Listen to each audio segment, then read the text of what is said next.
to Sala's cooking. முருங்கைக்கீரை use பண்ணி சூப்பரான பொடி எப்படி ரெடி பண்ணுறதுன்ட்டு இந்த வீடியோவில் பார்க்கலாம்.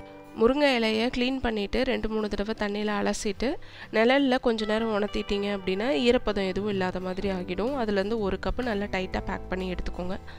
அதை லோ ஃப்ளேம்லேயே வச்சு வதக்குனிங்கன்னா கொஞ்சம் நேரத்துக்கு அப்புறமா இந்த மாதிரி கையில் எடுத்து அழுத்தி பார்த்தீங்கன்னா நல்லா முறுமுறுன்ட்டு உடையும். அது வரைக்கும் வதக்கிட்டு அதுக்கப்புறமா அதை ஆற விட்டுடுங்க. அதே பேனில் 2 டேபிள் ஸ்பூன் கடலைப்பருப்பு, 2 டேபிள் ஸ்பூன் உளுத்தம்பருப்பு, 2 டீஸ்பூன் துவரம்பருப்பு, 1 டேபிள் ஸ்பூன் மல்லி, 1/4 டீஸ்பூன் மிளகு, 1 டீஸ்பூன் ஜீரகம், உங்கள் காரத்துக்கு தகுந்த மாதிரி வரமிளகாய் சேர்த்துக்கோங்க. நான் 6 மிளகாய் சேர்த்துருக்கேன். இது எல்லாத்தையுமே நல்லா வாசனை வர வரைக்கும் வறுத்துக்கணும்.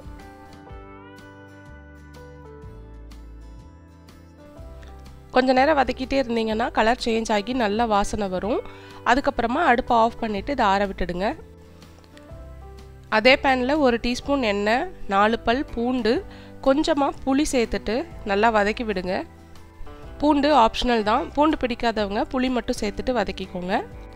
பூண்டு இந்த மாதிரி கலர் சேஞ்ச் ஆனதும் அடுப்பை ஆஃப் பண்ணிவிட்டு நம்ம ஏற்கனவே வறுத்து வச்சுருக்கிறதோட சேர்த்து ஆற விட்டுடுங்க. கம்ப்ளீட்டாக எல்லாமே ஆறுனதுக்கு அப்புறமா மிக்ஸி ஜாருக்கு மாற்றிட்டு இதை பொடி பண்ணி எடுத்துக்கலாம். இது கூடவே நீங்கள் தேவையான அளவுக்கு உப்பு சேர்த்துட்டு அரைச்சிக்கோங்க. நான் மறந்துட்டதுனால மறுபடியும் சேர்த்துட்டு ஒரு வாட்டி பல்ஸ் பண்ணி எடுத்துக்கிட்டேன்.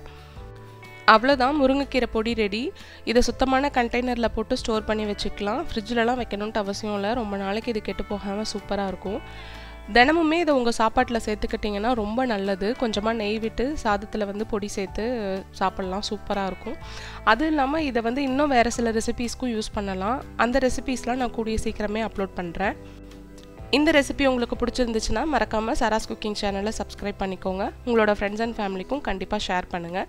இன்னொரு இன்ட்ரெஸ்டிங்கான ரெசிபி வீடியோவில் உங்கள் கூட பேச வரேன். பாய்.